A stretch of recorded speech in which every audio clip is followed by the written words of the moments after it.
recording. You are free to leave now, but let's hand over the mic to David. Thank you for joining us. Yeah, thank you, Jens, and thank you for organizing and inviting me. Let me just share something from my screen. And of course, I have Mac issues. It won't let me share my screen. Let's see. Come on. Oh, this is annoying. Here it is. I am going to share a window, and I'm going to share this window. Yes, we see that window. Thank you. Oh, okay, perfect. Yeah. So I will go off camera. I'm still here. So it's just to that noise from the presentation. Okay. Thank you, everyone, for joining. I told Jens that I would be glad to give 2 different sessions about Power BI Embedded. One is Power BI Embedded for beginners, and the other one was about going into the more extreme things you can do with Power BI Embedded. This is the session for beginners, so I am going to go ahead and assume that you know what Power BI is. I have tried to stay away from actually showing code during this session because it is a beginner session. So I would rather spend my time explaining concepts and how to get started than dive into the code, which is not really natural for me because I really like diving into the code. But since this is a session about embedding stuff, I thought I would give the entire presentation from an embedding website. You can see the URL up here. It is live now, and it will be live for at least a few weeks if you want to visit it yourself and look at some of the concepts. So I have no PowerPoint, which is also a little bit weird, but everything I'm going to show today will be off of this website. So this is just the front page, the Power BI user group, my session, and the abstract that was given for the session. So the agenda will be guided by the menu over here. So just to begin with, me, I'm 44 years old, 44 years of age. I'm a father of 2 boys. I live in Lyngby. As Jens mentioned, I've been with data for more than 15 years. I have been a customer for Microsoft BI. I have been a partner. I am a partner right now in capacity. And I've also been a Microsoft employee. I was a cloud solution architect for 3 years, some years ago. I've been working exclusively with cloud since 2015. And I never really work with on-premise anymore unless it's on its way to the cloud. I'm really passionate about community. I'm really passionate about end-user experience because the things we build, if it's not good for the end users, there's no sense in doing it. I'm really fond about DevOps as well, and I also give some sessions about DevOps now. And then home renovation. I actually renovated my entire home in Lyngby. My current job is I'm a principal architect at Capacity. I have been I've been with Capacity for the last 10 years, except for the 3 years I was in Microsoft, and then I returned. Capacity, if you don't know us, we're a BI consulting firm in Denmark. We have offices in 4 locations, 3 in Jutland, 1 in Copenhagen. We are so far as I know, the only Danish data and AI partner that has the advanced specialization in analytics. We're also a partner with Databricks. We're a partner with Jedox, which is planning and forecasting. And we have been the Data and AI Partner of the Year for a number of years. And in 2019, we were also the countrywide Partner of the Year for Microsoft. And that's all I want to say about Capacity. So digging into embedding, the first thing I think you should think about is who is your audience before we actually start going into any of the technical stuff. And I have listed 3 different audiences. If we go into everyone, and here I do mean everyone. You have an option in Power BI called Publish to Web. Publish to Web will let you embed a report, but it has no security measures whatsoever. So you should only use this if you have data that is public in nature, that is not confidential in any way or form, because even if you don't pass the link to people, if they somehow find the link or it's shared with them, they can see all of the data, not just the aggregated data you have inside of your graphs and your visuals, but also the underlying raw data from the data set. So it's good for a few things and bad for others. But we'll dig into an example of how you do this very soon. But this is a good option because if you want to share something with everyone, like your yearly income statement or stuff like that. Then your employees and your customers. This is something I've stolen off of the Microsoft documentation. That's the way they describe it. I'm gonna nuance it a little bit as we go along, but let's just for the time being stay with employees and customers, or internals and externals. For employees, you have several options available. We have something called Secure Embed. I'm gonna return to all of them and show you how you do it. You have a special variance of Secure Embed for SharePoint. Of course, you have publish to web if you want to share it and you're fine with everyone else getting access to the data. And then we have the rabbit hole of doing your own custom embedding through code. I'm gonna walk through it without actually going into the code. In the website here, on every page, you will find links in the bottom that will go to mostly Microsoft documentation to get more information. Sometimes also documentation that isn't from Microsoft. But if you want to dig into more details, this is an easy way to get to that. If we have your customers or anyone who isn't an internal, who isn't a member of your Azure AD, this is the approach you should take. It requires you to build a lot of the solution yourself. If you're embedding for your own employees or anyone within your Azure AD, you can just rely on Power BI to do authentication, authorization, role-level security, all that stuff. But if you're embedding for someone who isn't in your Azure AD, which Microsoft labels your customers, all of that needs to be built by you.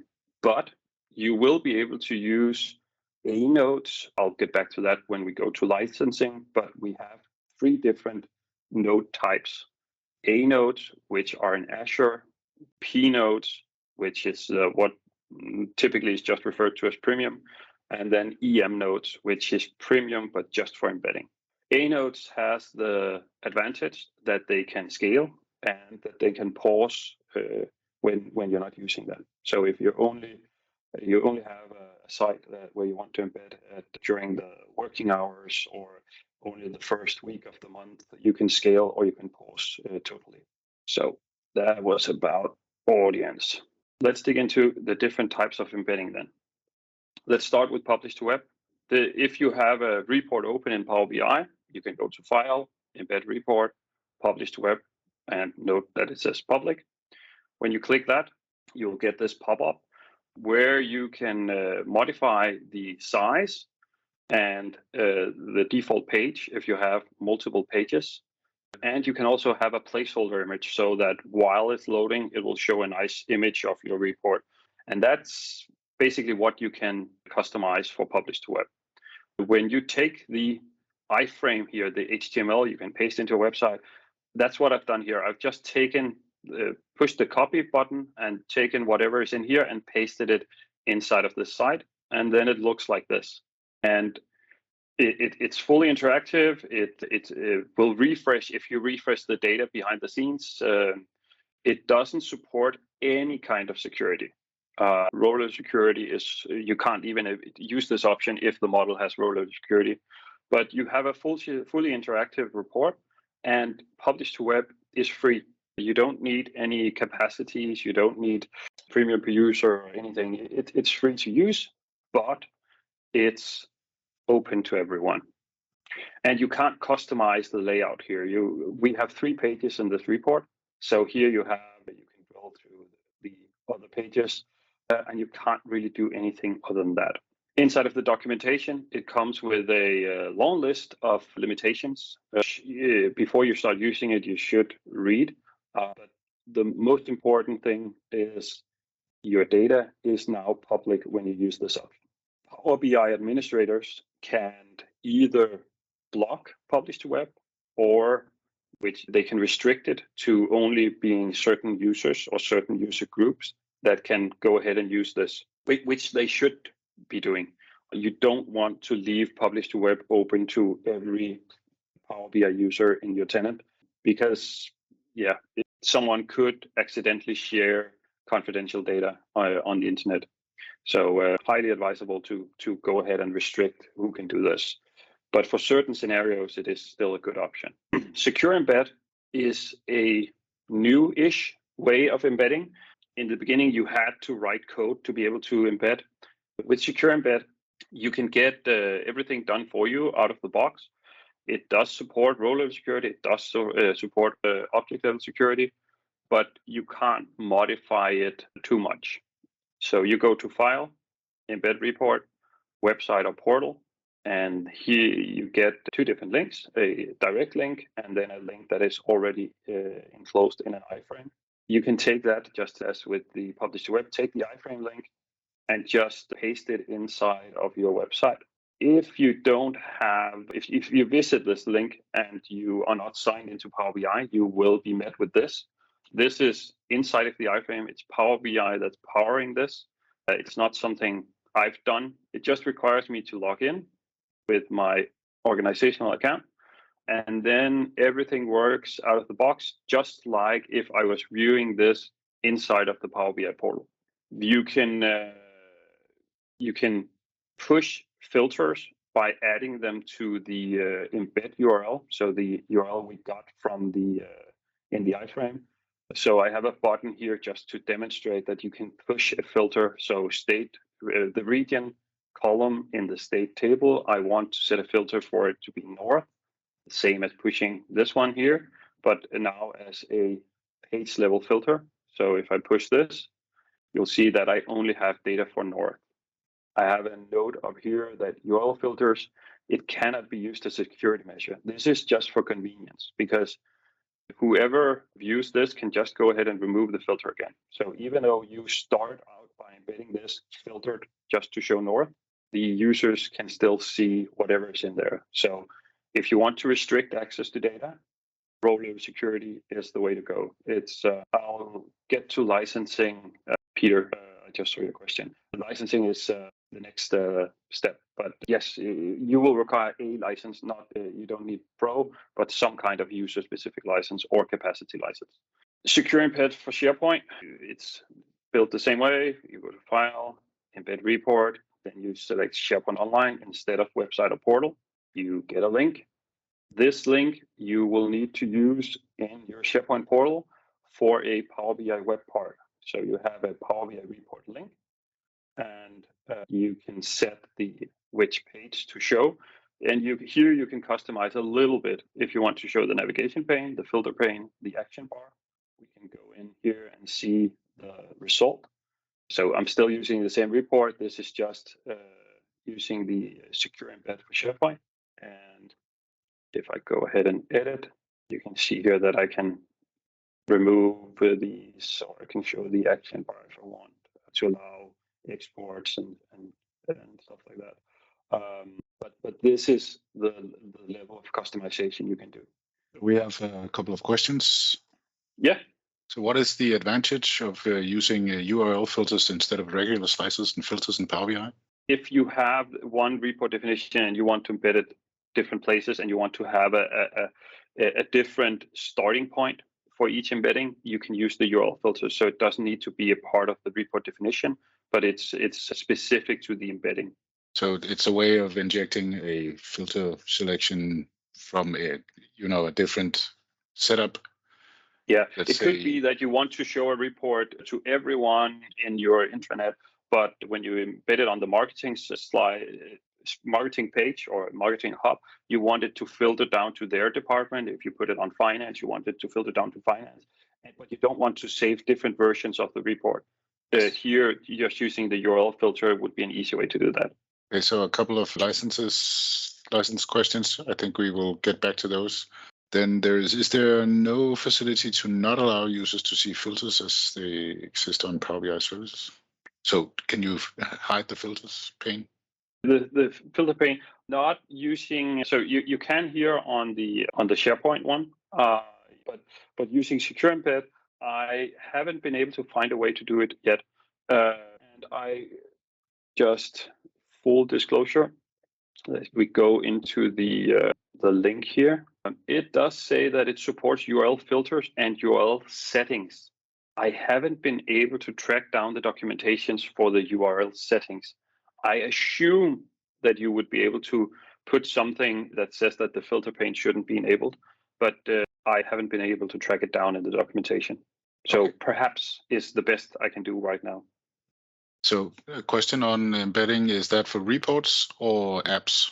You embed a report in a workspace or a report in my workspace, which you shouldn't do, but you can do it.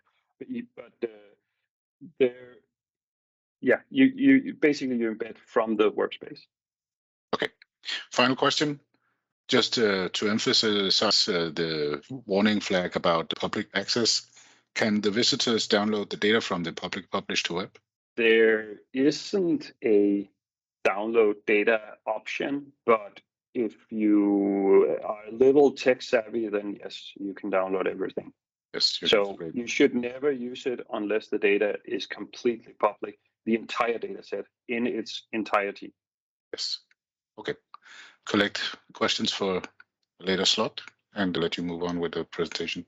Right. Okay. Then those were the easy options. This is clicky, draggy, droppy, as Christian Wade would say. Now we get to code embedding. And if you want to do anything that's more complex than what I've shown so far, you need to do some coding. I have copy pasted this from the Microsoft documentation because it can get a little bit confusing. They have a lot of different terms for the same thing. So embedding for your customers will sometimes also be known as app owns data. In the beginning, it only was known as app owns data. It's aimed at external users. You can use it for internal users as well, but you need to provide the authentication, authorization, role and security, etc. yourself. Whereas embed for your organization is formerly known or still known as user owns data and is only aimed at internal users. And internal users means anyone in your AD. So this also works for guest users. So if you're using Azure AD business to business, this works as well. You can consider a guest user an internal user. If you're embedding for your customers, we'll go into licenses again next level. I just want to mention this one now that it is on the screen. If you're embedding for your customers the app owns data, whoever sees the data doesn't need a license. You're licensing the capacity, the workspace instead. If you're using embedding for your organization, every user needs to be licensed either through premium capacity, premium per user, or Power BI Pro. So now is the time where I would typically dive into code, but instead of doing that, I have some description on how this works. One thing to note, and there is some text in the top for all of these, I'm just going to paraphrase as we go along. When you're doing embedding through code, you need to have both background code, which should typically be REST APIs, that is used to generate tokens. And then you also need a lot of front-end code, which is written in TypeScript or directly in JavaScript. One thing to note is that, and this is true both for embedding, but also for regular Power BI, most of the work takes place in the end user's browser. So if we look at this example is for the user owns data or embedding for your employees. Whenever a user visits your web app, the authentication will be redirected to Azure AD. The user will need to interact with Azure AD, that's number 3, to provide the username, password, multi-factor authentication, whatever. Then the Azure token will be sent to the web app. It will be sent to the client inside of the browser. And then actually inside of the browser, which is represented by a user here, the embedding will happen. So the entire flow here will just give a token inside of the front-end code, and the front-end code inside of the browser will embed the Power BI content. So even though the Power BI content lives inside of your web app, it's inside of an iframe, the Power BI content is never transferred through your web server, through your app service, that it happens directly between the browser of the end user and Power BI, which is a concept that sometimes can be a little difficult to comprehend how much of the work is actually done inside of the browser. I mentioned before, I just want to stress it again. When you're using this way of embedding, Power BI handles everything related to authentication, authorization, and role level security. Object level security just works out of the box. There's a really good tutorial, so I feel okay about not showing you code, because if you go to this tutorial and you follow it from the start to the finish, you will actually have a working application embedding content from your tenant when you're done. And you can start by just having a Power BI Pro license. Before you actually push it to production and you start using it with other users than the developers and the testers, you will need to have the content on a proper license. Get back to licensing, but you can start just by having a Pro license. And this image or the authentication flow is taken from this link, Embedding Analytics Access Tokens. There's much more information there. I just wanted to highlight this one to begin with. When you're embedding for everyone outside of your Azure AD, the app owns data, it's a little bit different flow. So we have a user. The user visits your web app. Then the web app will log into Azure AD with either a master user or a service principal to get a token. That token is then used with the Power BI REST APIs to get an embed token. So the embed token is both restricted to the content you're embedding, so the specific report with the specific settings, with the specific role level security, which we'll go into when we scroll down here. So this embed token, even though it is sent to the end user, to the client, to the browser cache, is specific to, well, who can embed what at what time, with what credentials, with what role level security role. Everything is specific to that client. And if someone steals the embed token and try to use it from a different PC, it won't work because it's encrypted so that only the client browser can actually read it and use it. Again, the embed token is sent to the client, and then from then on, we don't really use the backend. The front end code inside of the client's browser will communicate directly with Power BI using the security context set by the embed token.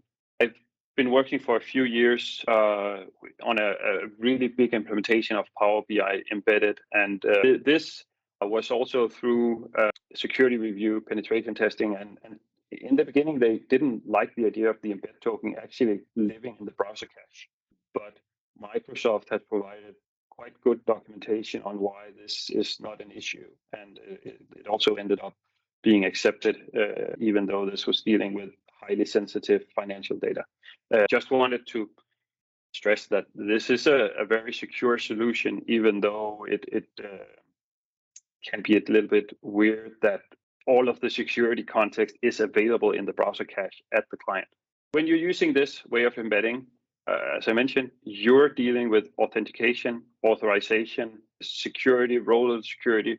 All of that is up to you. So Microsoft and Power BI doesn't really care how you authenticate. You can do it with OpenID, you can do it with Facebook, you can do it with Azure AD Business to Consumer. You have, well, any option available. In the beginning, you need to, in your code, know who the user is, know what data that user is allowed to see, and use that when you're generating the embed token. An example here, where depending on what scenario, actually where your data is, if your data is in an import mode in Power BI, or if it's in an Azure Analysis Services through direct query, or if it's in Azure, just Analysis Services on premise, and you run direct query on that. There's a little bit variation on how you set up role level security. But if you're using Azure Analysis Services, you're going to be using the custom data function. If you're using on-premise or imported data, you're going to be using username or user principal name. But your misusing them a little bit, which is quite transparent in this screenshot also from the Microsoft documentation.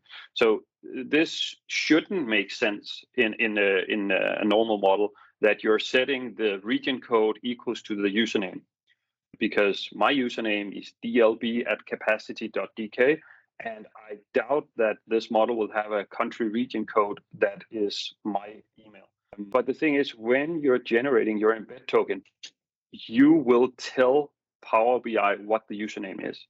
So you need to be aware in your code of how your security model is set up. You need to be aware of what you can filter on, and the user that you just authenticated using some method, what data is that user allowed to see? And then the example here is you push in that you want to use the country dynamic role, which is this role, but you want to set the username to France. And there is a region called France. So this is how you would be using row level security if you're embedding from a Power BI data model with imported data. You would be using the username here, and you would be using the username DAX function in your role definition. Links here. How do you do role security if you're using cloud-based, which is imported data, on-premise SQL analysis services, Azure analysis services, and also how object level security works. It's nuances of them. For Azure analysis services, you are advised to use the custom data function instead of the username function, but it's still roughly the same approach. You define a role where it expects some kind of input, either in username, user principal name, or custom data. And then you need to provide the values that will make a meaningful filter in your data model. As before, there is a link to the tutorial on how to do embedding of your customers' data, or with you defining the authentication. And again, this is a very good tutorial. If you spend some time on it from top to bottom, you will have a working solution embedding data. So I'm not going to spend time on the code here. This is probably a good section to pause if there's questions regarding any of this. Jens? Yes, we have a couple of questions. So for SharePoint embed, is a pro license needed for the viewers?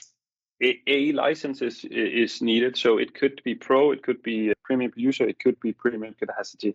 But the content needs to be licensed in some way or form, either the content or the user. So no free? No free. Okay. No freebie. What, and this is a question from the chat, what license level is required to publish to web? You can do that. Pro. Actually, let me just jump to the next one here. Licensing for content creators, and this is across the board. If you're creating content, or if you're the one pushing the buttons, you need at least a pro license. Okay. So pro or premium per user. Even if the content is on a premium capacity, whoever creates the content and pushes the button to do the embedding needs a pro or a premium per user. Okay. Can you set up Power BI embedded app owns data with row level security in Power Pages? That was a lot of technology thrown at you. I don't know enough about Power Pages to give you a clear answer. So I would assume that you can, because as far as I know, Power Pages is allows you to build custom, public-facing websites. But you do need the if I just do this one, you do need some kind of backend that can both get an Azure AD token and then use that Azure AD token to get an embed token. And I don't know if it supports that type of. I'm quite sure you can do it for the user owns data scenario, but app owns data requires a backend API. Yeah. So if ever in doubt, Chris Webb, and as Eric points out, has a link in the chat, has a blog post about that. Okay. Two more questions. So definition of a customer, is that a company or a person or both? A person. Okay. So basically anyone who is not in your Azure AD would be considered an external, and in the way the the wording that Microsoft is using would be considered a customer. Okay. Final question currently regarding Power BI access via URL with arguments. That means you could, in theory, access a Power BI report via a ERP system utilizing the arguments / contexts via the ERP system. Yes. There's good use cases for embedding it in Salesforce and other stuff, and you can quite easily customize the exact filters so that it is in the right context. So if you're looking at a customer in Salesforce, you can have a Power BI dashboard that's filtered to that customer. Yes. All right. No more questions currently. All right. So jumping into licensing, then I mentioned the content creators. If you're creating something, you need a personal license. It doesn't matter if you also have a capacity license. And that's true both for embedding and for regular Power BI. Publish to web, again, the one pushing the button needs at least a pro, but other than that, it's completely free. But there are some caveats, and you should, before using it, read the entire article here. There are also some things in here about fair use. And if you ever find somewhere where that fair use is described in something you can measure, please let me know. But the Microsoft, I think they write that at any point in time they can throttle who can see your publish to web if it generates too much traffic. But I have been working with customers that are using it on public-facing websites for incident tracking and stuff like that, and I haven't seen anyone being throttled yet. So I think the limit is quite high, but I don't know what the limit is, and I can't find it anywhere. For your employees, I mentioned that you had the A SKUs and the P and the EM SKUs. If you're embedding for your employees, you can only use the P and the EM SKUs. So I sometimes refer to P and EM SKUs as the SaaS, software as a service embedding options, and the A SKU as the PaaS, platform as a service embedding option. And if you are using the platform as a service, you need to deal with a lot of the things that the Power BI service normally deals with: authentication, authorization, security, etc. You just get the rendering engine and the data connectivity, of course, for Power BI to work. Everything besides that you need to build, but you can buy the cheaper SKUs. If you're embedding for your own organization, if you're embedding in any of the Microsoft 365 apps, if you're using the secure embed, both for SharePoint or for just regular websites, you need to either have the content licensed through P or EM SKU capacities, or you need premium per user. Pro doesn't work for these embedding types, according to documentation at least. I haven't tested it, but according to documentation, you need P SKU, EM SKU, or premium per user to use these three options. For your customer, A SKUs are cheaper and they can pause, resume, scale. So that would be my preferred option. But if you already have a P SKU, you can use some of the capacity from that one instead of having to buy also an A SKU. Questions about licensing? No, but a question on the A SKU. Can you have it automatically shut down and trigger when reports are accessed? No, unfortunately not. You need to do the scaling yourself. You need to do the pause resume yourself.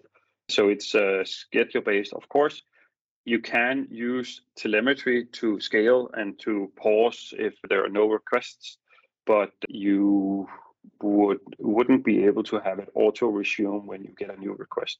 You would need to do that on a schedule. Okay, thank you. All right. Getting more advanced. So if you want to play around with the advanced options, there is something called the Embedding Analytics Playground. You can either just go to, I have the link somewhere. When I press this a few times, it will be here in the bottom, I think. But you can also go into your report. Let me just do that. Go to, I want to embed, and I want to use the developer playground. So you can play around with all the options you have. And you need to authenticate for it to work. So now I'm using the playground with my report. So this is not the same report. This is the actual report coming from my workspace in my tenant. And then you have a lot of options over here.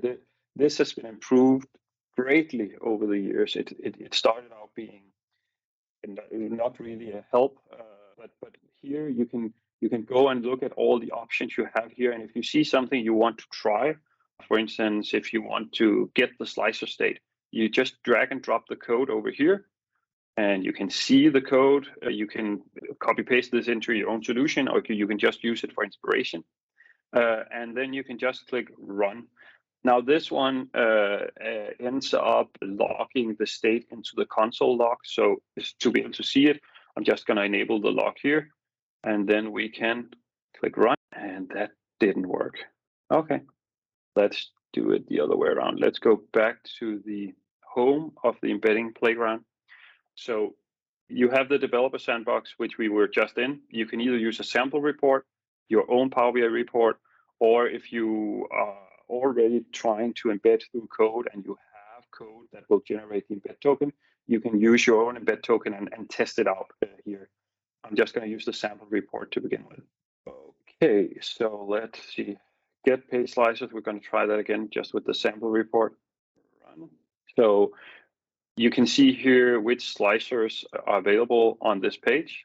For each of them, you get the name, which is, well, not that user-friendly, but it is the name of the slicer. And you can see what it filters. This one goes for the date table, the date column. This one is for geo-region. This one is for product, and so forth. You can also, let's delete this one that we just did. You can set the slicers. So here we're trying to set the slicer that filters on date. So if we run this code, it should be set to only show the 12th of October to 28th of November. And you can see that it shrinks as it runs the code. And there's a lot of things you can do in here. And this is quite an impressive playground they have developed.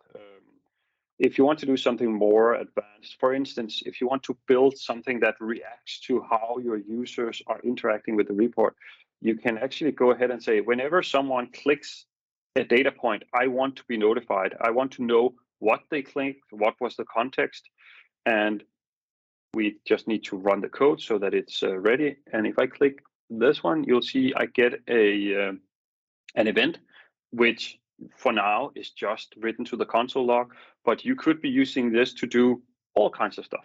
You get what filters are there, what data points was pressed. So it's the East 2014 February, and the data point itself was 2090. And this you can use inside of your application code to do all kinds of stuff.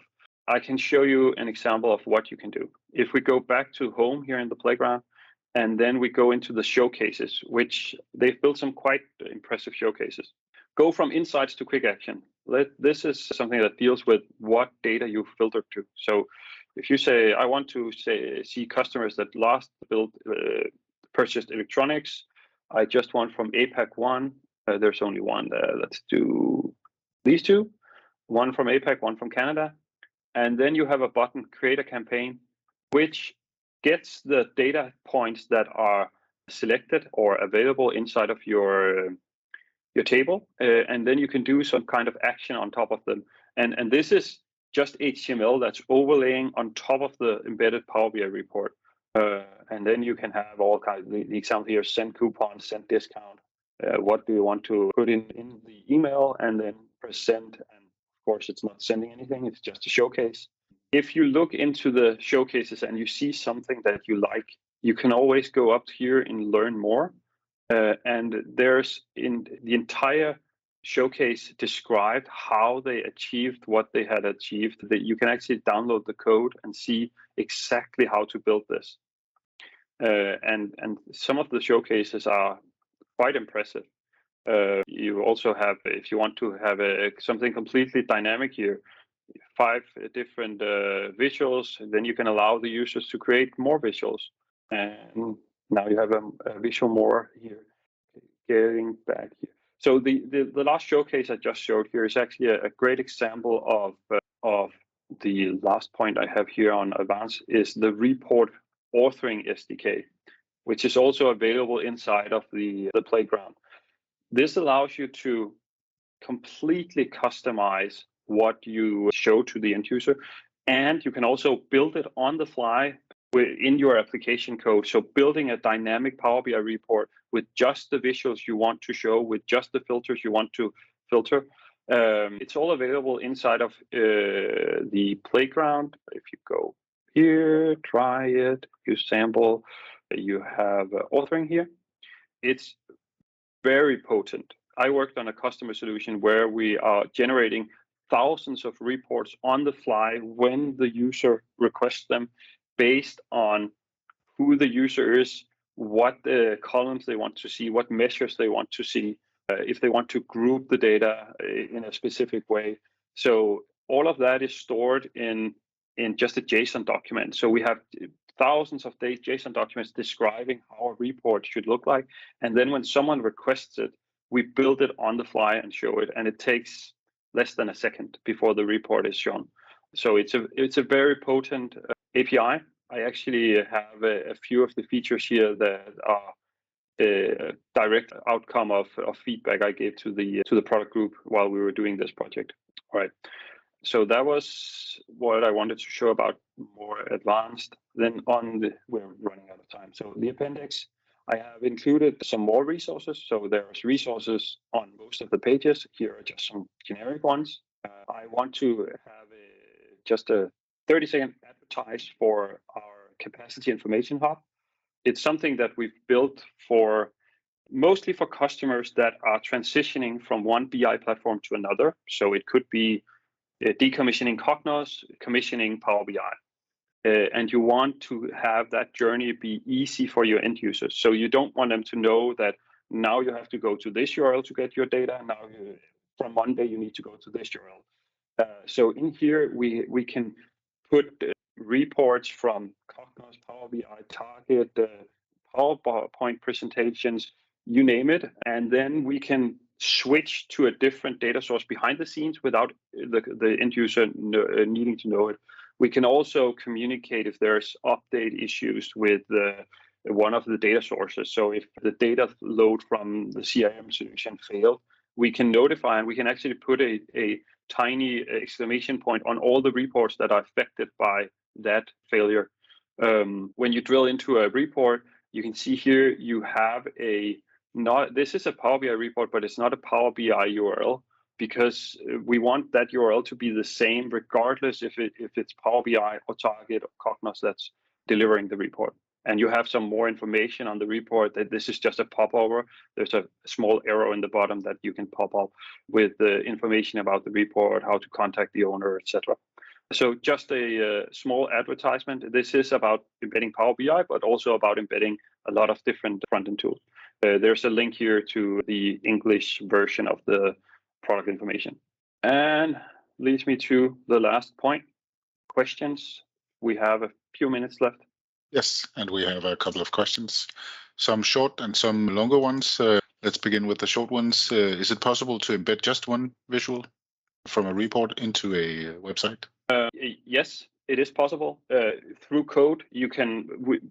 The customer case I mentioned, we actually also embed Power BI reports, but we have a Power BI report that has 60 visuals, but we dynamically show and hide and rearrange as we embed it. So it's all coming from the same Power BI file. You can do it just with one visual if you want, and you can have that visual take up the entire screen, but you would need to do it in code. You can't use any of the easy options. Okay. So how aggressive is throttling on reports if you exceed the render limits on HQ tier? That's a good question.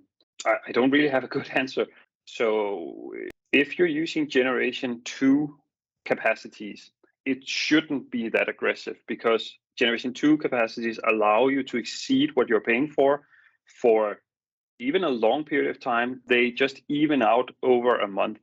So bursts are not throttled in generation 2, but I would advise you to go and view some of the Cube videos on generation 2 if you want to really understand how your limitations are there. For generation 1, it can be quite aggressive, I think, but no one should go into a new project and use generation 1 capacities. You should be using generation 2. Yes. So I have two questions that are maybe similar in nature. One where it might be beneficial for you two to hook up afterwards. But if you don't own a web app, portal, website, but you want to bring your own Power BI capacity into that app run by an ISV and embed your own Power BI with your own data, what would you ask of the ISV? An iframe? What do you need in order to get set up at their site? This, I don't think I can give a thorough enough answer to this in the time we have. We are already over time. Also, I would have some follow-up questions before I could answer it completely. So, Nico, please reach out to me, and then I'll do my best to try and answer it. Okay, so the elevator sell or the elevator pitch for this, why should I be thinking about using embedded? Well, I think that we have, over the last couple of years, been seeing data be put more and more into the context of where it lives, like the Salesforce embedding. You don't want people to leave whatever tool they're using to go and get some aggregated data. You want to make the user experience as seamless as possible. So if you need data when you're inside of your CRM system, you should have that data embedded there. But so that's the end user approach, putting it in context without, so not having the user adapt to the tools, but have the tools adapt to the user. I think that's something we've been seeing more and more over the past couple of years. And I think it is going to be even more aggressive over the next couple of years. If you look at what Microsoft is doing with their products, they're embedding data and analytics inside of products everywhere. And then if you want to build something that's for your customers or something that just has data as part of the offering, not the entire offering, but as part of it, embedding it inside of, again, putting it in the context, I think is very useful. I've been working on a couple of projects at least where having data available inside of that context you're using, bundled together with a document archive or you name, but being in the same context just helps the end user. Yes. All right. There's one question I think everybody's burning to ask, so I'll ask it. Will it export to Excel? Yes, it will.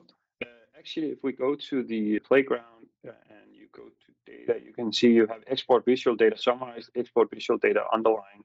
So you can, through the APIs, invoke data export. So that's doable. Brilliant. Just what our clients want, I think. Unfortunately. Yeah. So, David, thank you very much for a very, very thorough and great session on Power BI Embedded. I certainly had some issues understanding some of the aspects, and you cleared that up perfectly for me. So thank you. I hope this was helpful to the attendees as well. And maybe we'll get you back to an extended Power BI Embedded session later on next year. I would love that. In the meantime, Merry Christmas to everyone who's celebrating that, and have a Happy New Year, and see you back on January 17th. Thank you. Thank you. Bye. Bye-bye.